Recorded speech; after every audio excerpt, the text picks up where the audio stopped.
Hey everyone, welcome back. I'm Chris, your NFL writer here at OccupyFantasy.com, here with some NFL DFS picks and tips for the Week 3 slates on FanDuel and DraftKings, as you see on the screen here. We're looking at the running back position in this video. We're dropping position previews every week, so make sure you're subscribed to the channel below. You'll get notified when we upload a new video for you to check out. If you like what we did here, please give us a thumbs up on the video. It lets us know that you enjoyed the content and you want to see more of it down the road. If you have any questions, first of all, the comment section is a great place to do that. We're going to talk about a few running backs here, but if there are any we missed you want to hear more about, leave a comment. We'll try and get back to you there. You can also consider joining our Discord, where we have other Occupy subscribers and the staff in there to answer any questions you have throughout the week. Not just about Week 3 NFL action, but some other sports, that are going on throughout the year. We're covering those as well. Got some people in there you can talk to, so that's certainly an option for you if you like that kind of thing. The running back position here in Week 3 is pretty difficult. Not a ton of great spots, pricing a little all over the place. No one really above, 9K on DraftKings anyway. Obviously on the FanDuel side of things, we have, the same kind of top price running backs, but the salary a little higher because the salary overall is a little higher on FanDuel. And Derrick Henry is the guy that I think people will probably look to first, just because he's going to be the first one that they look at when they go to build some lineups on these websites, right?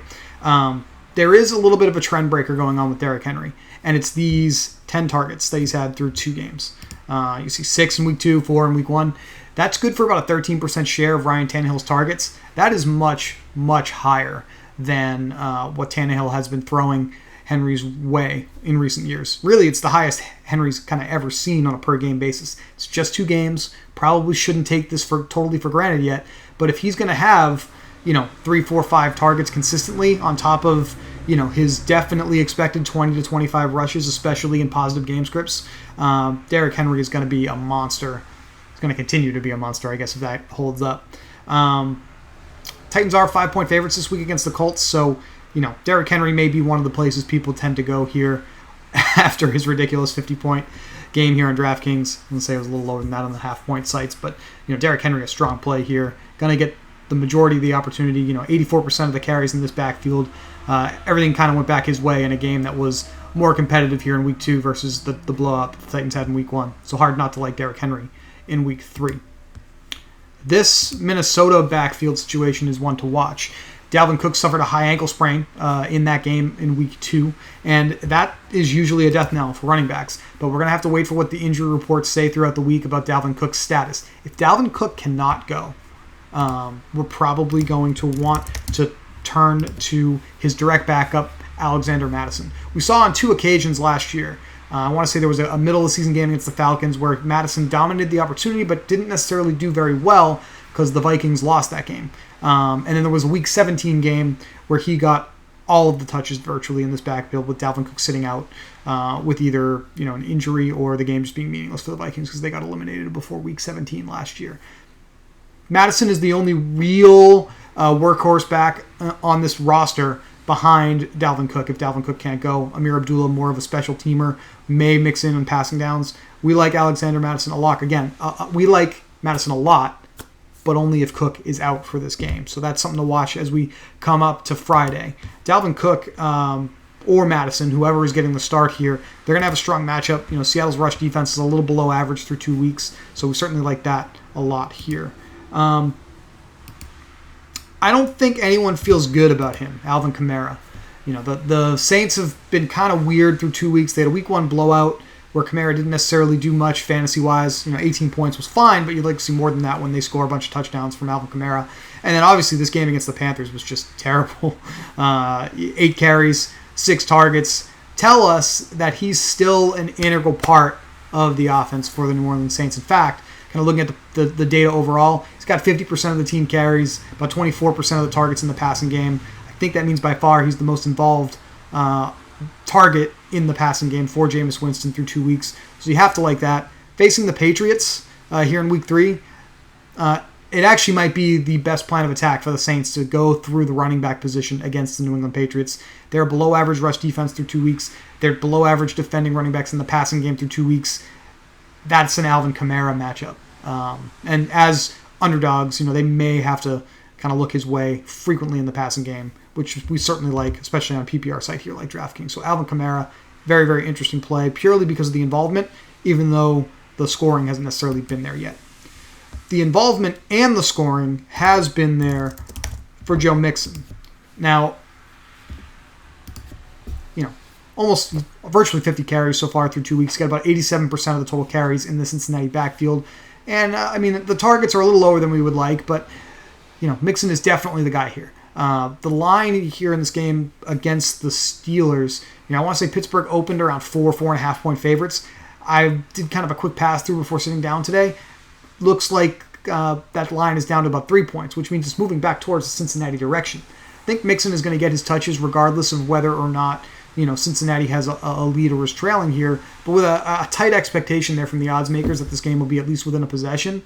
That means we'll have a neutral kind of game script situation. That's still very strong for Joe Mixon, and he's one of the safer running backs we can project for a ton of opportunity at a price that's probably a little too low for that. 6,300 here on DraftKings, 6,700 on FanDuel. Joe Mixon looking like a great play here.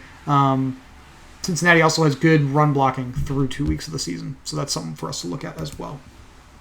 I think a lot of people are overreacting to what happened in Week 2 on an island game, Thursday Night Football against the New York Giants. We saw J.D. McKissick get a target that he then ripped off, kind of a 50-yard run after, so he's got a 50-yard reception in the game.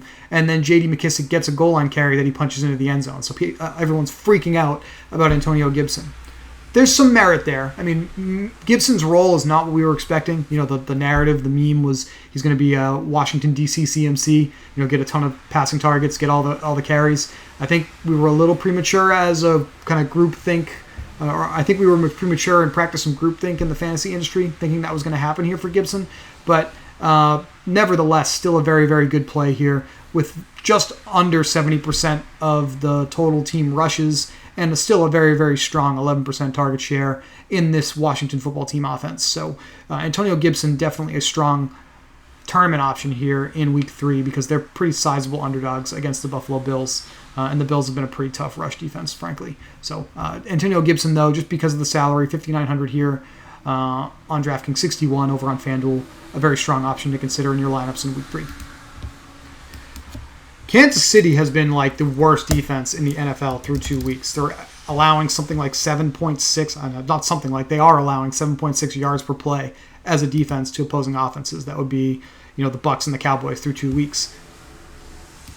Austin Ekeler definitely then has an opportunity to kind of produce here. Kansas City has been especially poor against the rush, even though it hasn't necessarily happened a lot on, total overall basis against them. Well, I guess Baltimore put in some work on the ground against them, so we can say that we've seen it pretty frequently. It was mostly Jackson in that game, though. But Ekeler is the one that is to kind of bet on getting the most rushing opportunity here against the Kansas City Chiefs in Week 3. He's got about 50% of the team rushes so far. Unlike Week 1, where this was pretty scary, 0 targets in a relatively competitive game against the Washington football team where they were trailing for most of it. He got 9 targets against the Cowboys, so we saw his target share, his involvement in the passing game come back. Probably can project that to safely happen here against the Chiefs as well. Strong matchup. Austin Ekeler, 7,200 here on DraftKings, 7,000 over on FanDuel. Probably ends up being one of the more popular plays on this slate because I think that game, the Chargers and the Chiefs, is one of the more popular games on the slate. But certainly can't argue with his price and the expected opportunity to touch the football here in Week 3. The New York Jets are really bad. If you're a Jets fan, I think you already knew that. It's not very surprising for someone to kind of say that here, but they're huge underdogs here against the Broncos. Gordon and rookie Javonte Williams have exactly 29 opportunities to touch the football through 2 weeks of play. Javonte Williams has slightly more opportunities in the running game, 27 carries to 24 for Gordon. Gordon has slightly more opportunities in the passing game, 5 targets to 2 for Javonte. As huge favorites in a game where they're probably going to end up running a little bit, both are in play. The issue is trying to figure out which one is going to be the best. I personally like Javonte. I think more people have seen the big plays from Gordon. He had the long touchdown run in Week 1. He's got a little more involvement in the passing game. So I feel like people will lean towards Gordon as safer. But Javonte, getting a little more action in the running game might be the place to go. Split the difference. Take the $600 in salary savings here on DraftKings. Take the salary savings on FanDuel and hope Javonte ends up with the big plays against the Jets. The other thing you could do at running back, speaking of this $4,900 salary, is just go to a player that we know will be very involved in his offense, even though it doesn't feel great. But it's James White. Mac Jones has a very, very, very shallow average depth of target as a quarterback through 2 weeks. Patriots have been pretty conservative with him through 2 weeks of play. They're running the football on early downs. They're getting into these either third and long or third and medium passing situations, and James White is the guy they're looking for. We saw him, get a touchdown last week against the Jets. Maybe he could do so again here against the Saints. Certainly at his price, especially on DraftKings here, where it's $4,900 on a PPR site where he's going to get 6-7 targets. That's what he's gotten through the first 2 weeks. Maybe he gets a little more than that. James White is a strong play on DraftKings. At just $5,400 over on FanDuel, he's certainly worth considering as well. That is going to do it for this rundown, folks, of the running back position. Mentioned it is kind of gross here in week 3, but there are a lot of options to consider, and we still have to navigate them, so that's what we try to do here for you. We'll finalize our favorite plays by Friday afternoon, and they'll be published in the Occupy Fantasy Daily Plug at occupyfantasy.com, which will also have our favorite plays at all the other positions, quarterback, wide receiver, tight end, defense, etc., etc. But it also includes the more important things, game stack ideas for high risk lineups, for tournaments that you may be playing across the DFS industry. Lineup strategy tips for both low risk, aka head-to-head or double-up contests, and high-risk contests tailored to the context of the Week 3 slate. That's the most important thing. We'll give that to you as well. If you like this video, make sure you subscribe through the link below. Let you know when we post other content like this or some of our showdown stuff that's been coming out throughout the week as well. We have a big game coming up tomorrow night between the Carolina Panthers and the Houston Texans. That'll be kind of interesting, so make sure that you subscribe. You get an alert when we upload our preview video for that. As well. Lots of things going out on the channel here for you to check out. I would certainly appreciate your attention to this video. If you have any questions, running backs we didn't touch on, running backs we did touch on that you want to learn more about, drop them in the comment section below. We'd be happy to address those. And obviously you can join our Discord. The link to subscribe to our Discord is above the description of the video below. That's a place where you can come in and talk to us about the slates, talk to other members about the slates. It's definitely a good place to be if you're that type of person and like talking about this stuff frequently. Again, for Occupy, I'm Chris. Thank you for watching this video, and we'll talk to you soon.